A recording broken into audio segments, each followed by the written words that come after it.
The Gilded Age never ended, it just went to the cloud. We tend to think of the robber baron as a sepia-toned ghost, a man in a top hat and tails, chomping a cigar while standing on a pile of railroad bonds. We relegate figures like Rockefeller, Carnegie, and Vanderbilt to history books, treating them as relics of a lawless, unregulated past that we have long since civilized.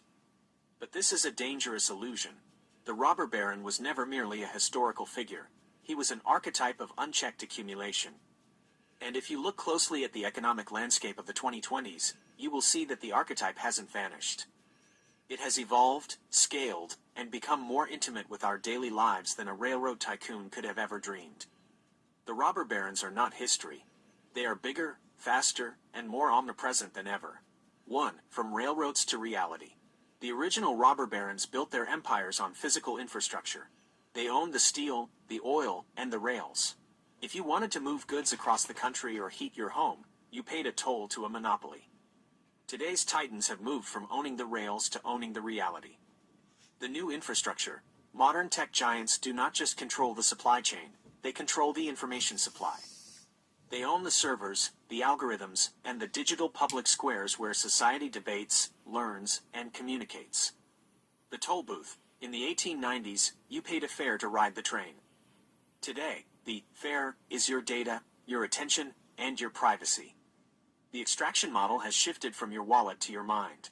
2. Wealth beyond comprehension. We often gasp at the wealth of the Gilded Age, but the scale of modern capital accumulation makes the 19th century look quaint.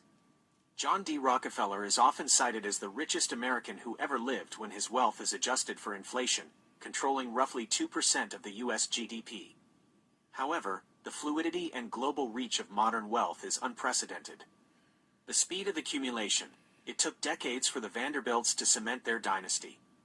Modern fortunes can double in a fiscal quarter.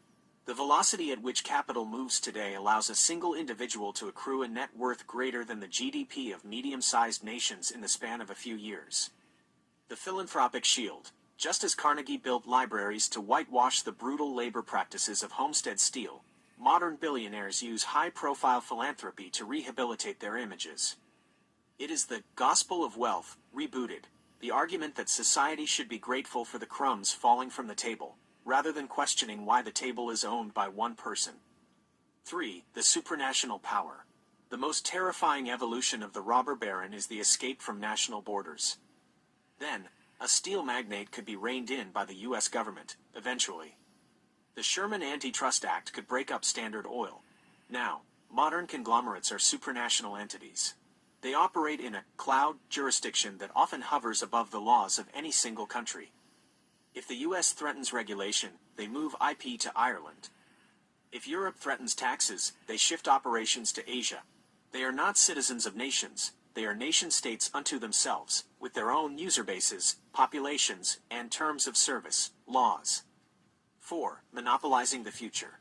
The historical robber barons monopolized resources. The modern robber baron monopolizes innovation. In the late 19th century, competitors were crushed by price wars.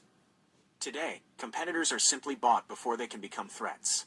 The current ecosystem is designed to absorb any startup that shows promise, ensuring that the same 5 or 6 entities will control not just the internet of today, but the artificial intelligence, biotechnology, and space travel of tomorrow. The verdict. To treat the robber baron as a villain from a Dickens novel is to underestimate the present. We are living in a new Gilded Age, one where the gold plating is digital and the monopolies are invisible because they live in our pockets. They didn't disappear, they just traded the top